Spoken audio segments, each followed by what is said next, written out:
My name is Ebony Drysdale Daly and I'm doing a presentation on biomechanics in sport. Momentum. The equation is momentum equals mass times velocity. Mass is most commonly measured in kilogram and velocity is measured in meters per second. The pyramid diagram below shows that momentum is divided between mass and velocity. Click on the link below. Slide 2. A quick fact. Momentum is said to be conserved on the principle that neither mass or velocity is affected when momentum is in action. Slide 4. Projectile motion occurs whenever a body or object in flight is in flight. Several factors associated influence the flight path followed by the projectile. Horizontal distance depends on the contribution of three factors: angle, velocity at the moment of release, height.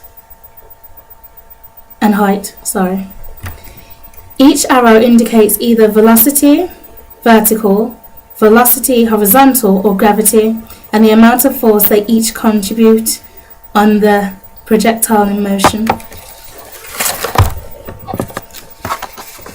Next slide.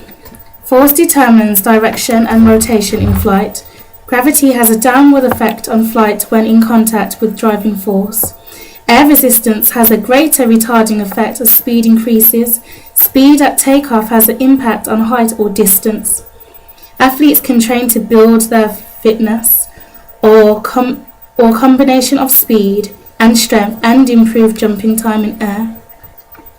Slide 6. To understand forces on a falling object, weight is constant, resistance is known as drag, F equals ma, force, meaning force equals mass and acceleration, weight equals mass. And another equation is weight minus drag divided by mass. Slide 8. Newton's first law of interior relates to the notion that every body at rest or moving with a constant velocity in a straight line will remain in the same state unless compelled to change. The diagram puts this in further perspective. Slide 9. Gravity exerts a downward force on the center mass of the ball. Reaction force from the tee pushes back. Ball remains motionless until disturbed by another force.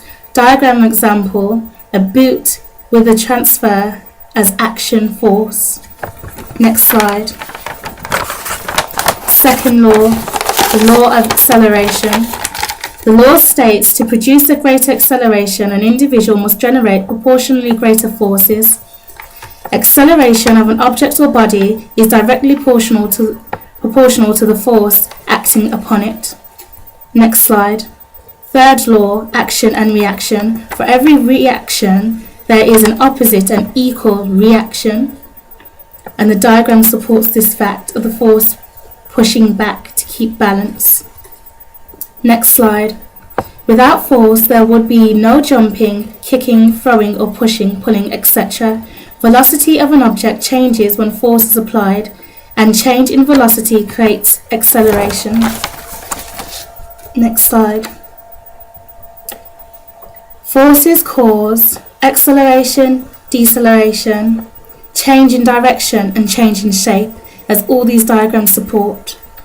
As you can see, different motions. Lever systems. Next slide. There are three types of lever systems: first, second and third. They all include a fulcrum or pivot, load and effort. Fulcrum, point of rotation, load, force applied by lever system, and effort, force applied by user. Next slide. Levers help with day-to-day activity, simple motion. Each element of lever system work together to either manage load, rotation or effort. Position of each vary and alter effectively, and so they distinct under one of the three classes. Next slide. Force is already disclosed in Newton's law. It is important to note that every force cancels another out. Unbalanced force occurs when a force acting in another direction is greater than the opposite opposing force.